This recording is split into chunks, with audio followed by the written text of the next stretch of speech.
the last 4 is one of the most interesting ones because, well, you'll see why in a second. We'll start with the slightly, in air quotes, boring bit, which is the compulsory task that we have for you. And this depends on if you're doing ARM or if you're the one person that's doing your RISC-V. So, yeah, now for ARM, we would like you to, for 15 compulsory marks, implement all 16 data path instructions. I haven't listed them on the slides because honestly there's no reason for me to do so. I've just thrown in the page number that you need on your ARM architecture reference manual. And if you go to that exact page number, there's a table with 16 different instructions. Implement all of them for me, please. And just one thing to note about that is that the C flag from your conditional logic should be the C flag should be an output from your conditional logic rather, and it should go into your ALU. And this is specifically for one instruction called ADC, which unfortunately does not actually do analog to digital conversion on your CPU magically, but it's actually in addition with carry. So now once you know that it is addition with carry, it becomes fairly obvious why you need the C flag to be routed the way it is. But yeah, that's pretty much all for the compulsory task. And again, you don't need to worry about updating your XPSRs for the case where your destination register is R15, and your carry flag does not need to be affected by the shifter carry output. For RISC-V, it's also very straightforward, even more so, I would say. All you need to do is implement all the data path instructions that we haven't done earlier, but this does not include the multiplication ones.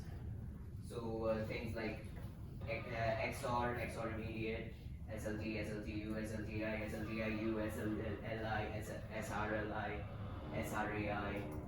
So all of those we'd like you to implement, and also all the branch instructions that you haven't done earlier. So those will be PLT, BGE, PLTU, PGU, and jump and link. But this time we would like you to actually implement the linking bit. Right?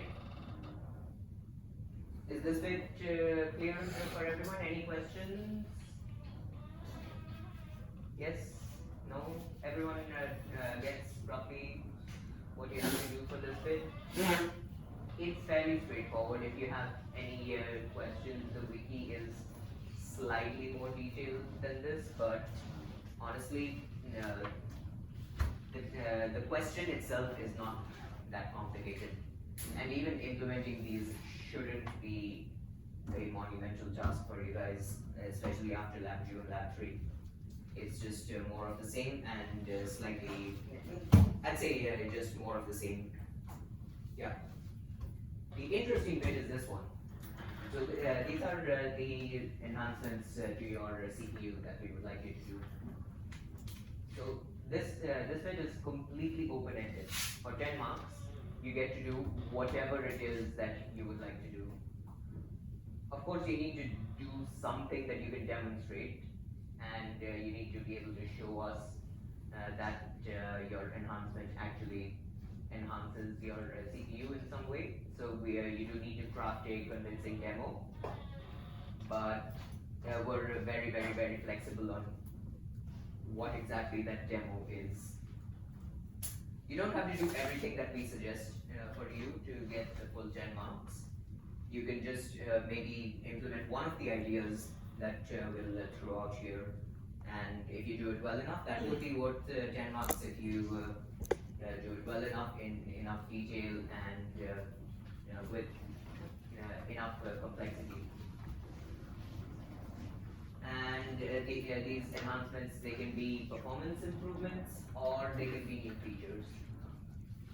And on a slight side note, a new feature can, in some sense, I guess, be construed as a performance enhancement, because, for for example, if you add a new instruction for in your ARM CPU, you guys did division, right? And ARM v3 doesn't actually have a division instruction. Now, if you hadn't implemented a division instruction, it would still be possible to do division in software, right? You could write a loop and you could repeatedly subtract, and basically whatever you did in your M-cycle module, you could just do that in assembly code. Or if this were a real computer, you could do it in C, you could do it in Python, JavaScript, whatever you wanted, and you could do division in software. But by adding support for the division instructions, you are, in some sense, you're improving the performance of your CPU. So in that sense, basically any feature enhancement to a CPU can be defined as a performance improvement. But yeah, that's just a small side track. So what can you do? We have a few official suggestions for things you can do. Some of them include implementing additional instructions or instruction formats. So for ARM, you could do things like implementing your signed and unsigned long multiplication instructions. You could do your pre and post indexed load and store. You could do register shifted register source 2. You could do rotated immediate source 2. And for those of you doing RISC-V, you could do multiplication and division instructions that you hadn't previously done. And you could also do the JLR instruction. What else can you do? You can try implementing pipelining with or without hazard hardware. I don't think you guys need me to tell you that with hazard hardware is always going to be better, but if you do it without, that's still fine. You may not score as well as if you did it with, but maybe you've done other things that you'd like us to see.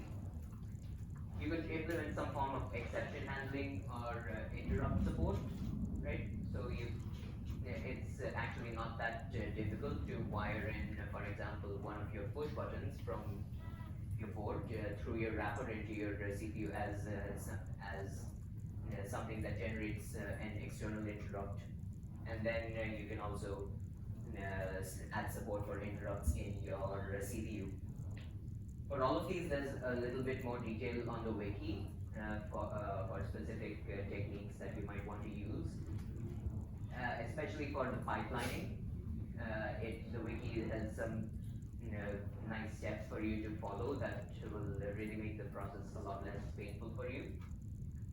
Although, to be honest, pipelining is actually not that complicated to implement. All you really need to do is have some sort of separation in the names and the wires going from one stage to the next. So fetch, decode, execute, memory, write back.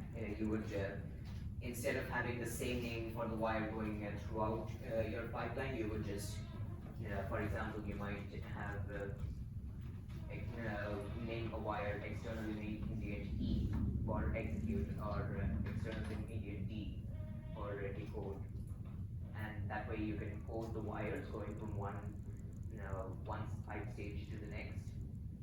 And then you can slowly start doing things like adding your registers. You can add the no-op instructions in your code manually at first. Maybe if you implement hazard detection, then maybe you don't need to do that at some stage.